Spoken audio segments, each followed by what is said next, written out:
Hey guys, welcome back to our channel. आज हम chip and del नाम की मूवी का एक्सप्लेनेशन करने वाले हैं। तो चलिए स्टार्ट करते हैं। मूवी के स्टार्टिंग में हम देखते हैं कि डेल नाम का एक चिपमंक उसके स्कूल के फर्स्ट डे के लिए आता है। वो बहुत ही ज़्यादा एक्साइटेड होता है अपने स्कूल में नए दोस्त बनाने के लिए, पर उसके वियर्ड जोक्स की वजह से उस स्कूल में उसे कोई भी पसंद नहीं कर रहा होता है और आखिर में डेल अकेला पड़ जाता है। वो ये देखकर वो बहुत ही ज़्यादा दुखी होता है और कैफेटेरिया में अकेला ही खाना खा रहा होता है। तभी उसके पास चिप नाम का एक चिपमंक आता है और उसके पास दोस्ती का हाथ बढ़ाता है। अब वो दोनों दोस्त बन चुके थे दोस्तों। वो दोनों साथ में बहुत ही ज्यादा मस्ती करते हैं। उनकी दोस्ती स्कूल में सबको अच्छी लगती है। वो दोनों ड्रामाज में हिस्सा लेना शुरू कर देते हैं और उनकी ड्रामा की टाइमिंग, उनकी कॉमेडी की टाइमिंग सबको बहुत ही ज्यादा पसंद थी। और इससे अब उन्हें समझ आ गया था कि अगर वो दोनों साथ में रहे तो वो दोनों जरूरी एक दिन बहुत बड़े एक्टर बनेंगे और इसीलिए अब वो कैलिफोर्निया आ चुके थे। कुछ दिन हॉलीवुड में बिताने के बाद उन्हें मिलता है अपने जिंदगी का एक सबसे बड़ा ब्रेक, जिसमें कि उन्हें मिलता है एक शो जिसका नाम होता है Chip and Dale's Rescue Rangers. जी हाँ दोस्तों, इनमें इनकी एक जासूसी का ग्रुप होता है जिससे कि वो जितने भी सिटी में क्राइम्स हो रहे हैं उन सबको रोकते हैं। उनके अलावा उस शो में थे एडवेंचर मॉनिटरी जैक, एक हैक रिंग और एक फ्लाई जिपर। लोगों को इन ग्रुप का शो बहुत ही ज्यादा पसंद आ रहा था और ये लोग भी साथ में काम करके बहुत ही ज्यादा खुश थे। इस शो को अब 3 साल पूरे हो चुके थे दोस्तों और उसी की खुशी में उन्होंने एक जश्न रखा। वो सब लोगों को धन्यवाद कहते हैं और एक बहुत ही बड़ा जश्न मनाते हैं। उसके बाद डेल चिप को कहता है कि यार चिप, मुझे एक शो मिला है और उसका नाम वो रखने वाले हैं डबल ओ डेल। चिप कहता है कि ये कैसे हो सकता है, अगर तुमने हमारा शो छोड़ दिया तो हमारा शो चलेगा कैसे। तो डेल उसे कहता है कि देख यार, अब हम बड़े हो चुके हैं, हमें अलग अलग शो करना ही होगा, मैं तुम्हारे पीछे तो नहीं रह सकता। ये कहकर डेल वहां से निकल जाता है और चिप ये सारी बातें सुनकर बहुत ही ज्यादा उदास हो जाता है। हम बहुत सालों बाद का दिन देखते हैं जहाँ की हम डेल को देखते हैं जो कि अपने सोशल मीडिया फैंस को अपना अपडेट दे रहा होता है कि वो एक इवेंट में आया है, पर वो इवेंट असल में उसके लिए नहीं होता, किसी और के लिए होता है। ये देखकर वो थोड़ा सा उदास हो जाता है। वहाँ उसे एक अगली सोनिक नाम का एक कैरेक्टर भी मिलता है जो उसे कहता है कि मुझे एक टीवी शो मिलने वाला है और जिसमें कि मैं एक FBI का काम करूंगा और उस शो का नाम होगा अगली सोनी अगलियर क्राइम्स। फिर दोस्तों आता है एक ट्विस्ट। डेल भी मन ही मन में सोचता है कि मैं भी अपने रेस्क्यू रेंजर्स फिर से लॉन्च करना चाहता हूँ और वो सोचता है कि यार मेरा दोस्त चिप कहाँ होगा, क्योंकि वो झगड़े के बाद उन दोनों ने फिर से बात नहीं की थी।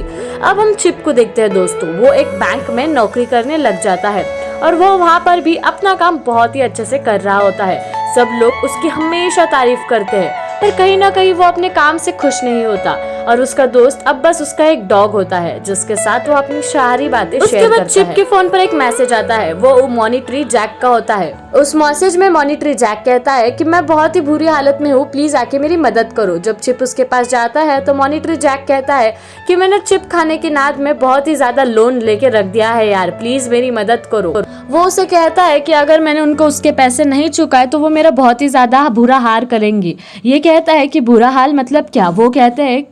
वो कहता है यार दोस्त, अगर मैं उनके पैसे नहीं चुका पाया तो वो इलीगली मुझे CGI करके स्मगल कर देंगे ब्लैक मार्केट में और कोई ना कोई फिल्म बना देंगे। मैं ये सब नहीं झेलना चाहता। तो चिप कहता है कि तुम टेंशन मत लो, हम कुछ ना कुछ करेंगे। तो वो उसे कहता है कि मैंने तुम्हें बहुत मिस किया, गैजेट और रिप ने भी तुम्हें बहुत ही ज्यादा मिस किया।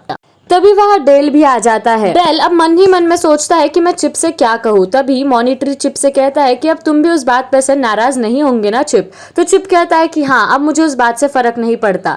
तभी डेल मौका पाकर एक कह देता है चीज। वो कहता है कि मैं शायद रेस्क्यू रेंजर्स को फिर से लॉन्च करने की बात सोच रहा हूँ। मॉनिटरी ये बात सुनकर बहुत ही ज्यादा खुश होता है, पर चिप कहता है कि मुझे अब इसमें कोई इंटरेस्ट नहीं और मैं ये काम नहीं करूंगा और वहां से निकल जाता है। अगले दिन चिप को डेल का फोन आता है। डेल कहता है कि मॉनिटरी को किसी ने किडनैप कर लिया है और इसीलिए पुलिस हम दोनों का बयान मांगना चाहती है। फिर चिप और डेल मॉनिटरी के घर जाते हैं और देखते हैं कि पुलिस ने वहां पर हर जगह सील करके रख दी है। वो वहां पर पुटी नाम के एक ऑफिसर से मिलते हैं जो कि ये केस संभाल रहे होते हैं। वो कहते हैं कि मॉनिटरी ने एक गैंग से पैसे लिए और उस गैंग का नाम है वॉलिट्री। फिर पुटी कहता है कि अगर ये बात है तो फिर उसका वापस आना बहुत ही मुश्किल है, क्योंकि उनका हेड सारे इलीगल काम करता है और संभालता भी है और हम आज तक उन्हें पकड़ने में कामयाब नहीं हो पाए। तभी वह एली नाम की डिटेक्टिव आती है और वो पुलिस को कहती है कि मैंने सारे पैरामीटर्स चेक कर लिए हैं, यहाँ पर कोई भी सबूत नहीं है। और वो कहती है इन दोनों से कि मैं आप दोनों की बहुत ही बड़ी फैन हूँ और आप दोनों का ही शो देखकर मैंने डिटेक्टिव बनने का निर्णय तय किया था। आपके दोस्त का मिलने के चांसेस सिर्फ अगले 2 दिन तक है, क्योंकि सप्लाई होने में 2 दिन लग जाते हैं। अगर आप ढूंढ सके तो ढूंढ लीजिए। फिर डेल चिप को मनाने की कोशिश करता है कि हम दोनों मिलकर हमारे दोस्त मॉनिटरी को ढूंढ लेंगे, पर चिप ये बातें नहीं सुनता और फिर चिप को एक चीज की खुशबू आती है। वो जाता है और देखता है कि ये चीज तो मॉनिटरी का है। फिर वो उस दुकान का पता लगाते हैं और अगले दिन उस दुकान पर जाकर मॉनिटरी को ढूंढने की कोशिश करते हैं। वो दोनों उस शॉप पर पहुंचते हैं और उस आदमी को कहते हैं कि हमें वो स्पेशल चीज चाहिए। फिर वो आदमी उन्हें खुफिया कमरे में लेकर जाता है और वहाँ चिप और डेल उससे मॉनिटरी की बातें पूछने लगते हैं। उस आदमी को लगता है कि ये पुलिस ऑफिसर्स के जासूस है, इसलिए वो कहता है कि मैं तुम्हें हमारे बॉस स्वीट पीट के पास लेकर जाऊंगा, और वो उसे एक कार में बंद करके उन्हें अपने बॉस के घर पर लेकर जा रहा होता है।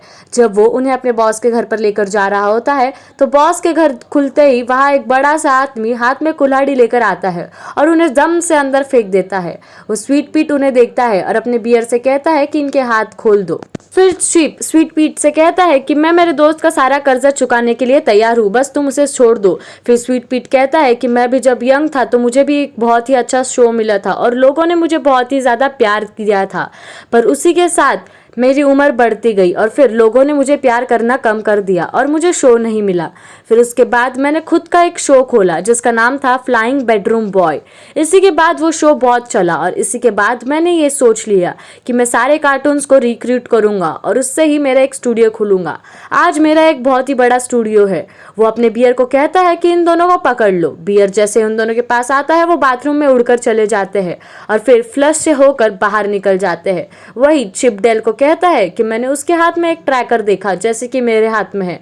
अगर उसके ट्रैकर का हमें पता लग जाए तो हम ये देख सकते हैं कि वो स्मगलिंग कहाँ करता है। फिर वो जाकर ये सारी बातें एली को बताते हैं और कहते हैं कि तुम हमारी मदद करो। तो एली कहती है कि मैं तुम्हारी मदद नहीं कर सकूंगी क्योंकि मेरा बॉस मेरी एक भी बात नहीं मानता, बट मैं तुम्हें एक कहती हूँ कि स्वीट पीट हमेशा एक हफ्ते में एक बार रशियन बात लेने जाता है। वो वही अपना ट्रैकर उठाकर रखता है। अगर तुम वहाँ कैसे तैसे करके पहुँच सकते हो तो पहुँच लीजिए, फिर आपको आपके दोस्त की मदद करती आएगी। फिर वो दोनों एक चूहे की शक्ल बनाकर उस होटल में घुस जाते हैं और चुपके से वहां पर चले जाते हैं जहाँ की स्वीट पीट होता है। उनके पास एक कैमरा लगा हुआ होता है जो कि एली बाहर से मॉनिटर कर रही होती है। वो जैसे ही उसका ट्रैकर लेने जाते हैं तभी वहाँ एक स्नेक आ जाता है और वो कहता है कि मैं आप दोनों का एक बहुत ही बड़ा फैन हूँ, प्लीज मुझे आप दोनों एक शो का रैप सुनाकर बताइए ना। वो कैसे तैसे उस स्नेक को अपने रैप में बिजी रखते हैं और लॉकर से ट्रैकर निकालने की कोशिश में कामयाब हो जाते हैं। उसके बाद वो ट्रैकर लेके पुलिस ऑफिसर्स के पास जाते हैं। उन्हें लगता है कि अब उन्होंने ये काम कर दिखाया।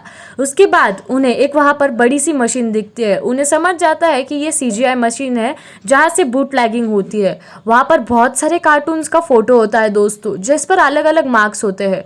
उनसे वो मशीन गलती से शुरू हो जाती है और वो दोनों उस मशीन के अंदर अटक जाते हैं। उनकी स्कैनिंग होना शुरू हो जाती है और अलग अलग एनिमेशंस के फोटो आना शुरू हो जाती है। उन्हें लगता है कि अब इन दोनों का कोई सच्चा नहीं, पर वो दोनों कैसे तैसे वायर तोड़ के बाहर आ जाते हैं।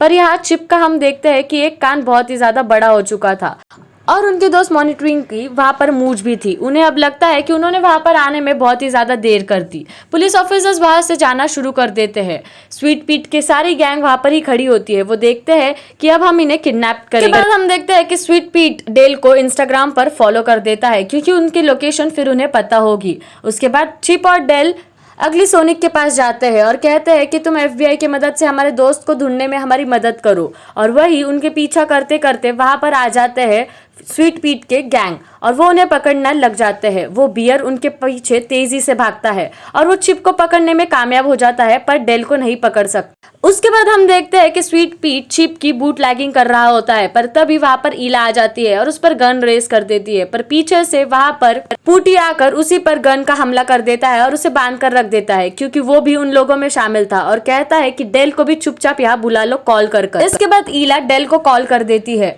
पर उसे अपने शो का एक हिंट दे देती है और कहती है कि तुम यहाँ आ जाओ। फिर डेल को समझ आता है कि ये कोई ना कोई हिंट दे रही है। वो उस हिंट को समझ जाता है और उसे समझ जाता है कि ईला पकड़ गई है। फिर वो अपनी कार को स्टार्ट करने की कोशिश करता है, पर यार उसकी कार स्टार्ट ही नहीं होती। फिर उसको वहाँ गैजेट दिखती है। वो गैजेट से मदद मांगता है। गैजेट अपने पति जिपर के साथ उसे एक रॉकेट में लेकर जाती है। वो रॉकेट वहाँ जल्दी से घुसाते हैं और वो रॉकेट उस मशीन में जाने के कारण वो मशीन खराब हो जाती है और वो कहते हैं कि चिप तुम ही इस मशीन से अब बाहर आ जाओ। चिप उस मशीन से बाहर आ जाता है, पर मशीन के खराबी के कारण वहाँ एक बहुत ही बड़ा धमाका होता है जिससे कि सब भी दूर जाकर गिरते हैं और स्वीट पीट पर ही उस मशीन का असर होता है और बहुत सारे कार्टून्स का मिक्सचर बन के स्वीट पीट एक अलग ही कार्टून बन जाता है। वो उनके पीछे दौड़ता है उन्हें पकड़ने के लिए। यहाँ पर ईला भी पूटी को मार रही होती है, पर पूटी मारने का नाम ही नहीं ले रहा होता है। फिर ईला उसे एक फायर एक्सटिंग्विशर की मदद से मार डालती है। उसके बाद चिप एंड डेल क्रेन की मदद से एक बड़ा सा डिब्बा स्वीट पीट के सर पर दे मारते हैं जिससे कि वो नीचे ही चप जाता है। उसके बाद वहाँ FBI के लोग भी आते हैं जो कि स्वीट पीट को पकड़ते हैं, पर स्वीट पीट एक गोली मारता है जो कि डेल को लग जाती है, पर उसके कपड़ों में एक चिप रहने के कारण वो बच जाता है। उसके बाद वो देखते हैं कि उनके सारे दोस्त वहाँ से कार्टून्स बाहर निकल रहे होते हैं जो कि एक ट्रक में बंद हो रहे होते हैं। उसके बाद वहाँ मॉनिटरिंग भी आता है। वो देखते हैं कि मॉनिटरिंग थोड़ा सा बदल गया था, पर डेल कहता है कि कुछ नहीं, मेरा एक दोस्त है जो तुम्हें फिर से सही बना देगा। फिर वहाँ गैजेट और जिपर भी आते हैं और वो फिर से सारे यूनाइट हो जाते हैं। उसके बाद वो अपने एक अपकमिंग शो की बात करते हैं और यहीं पे मूवी का हैप्पी एंड हो जाता है दोस्तों।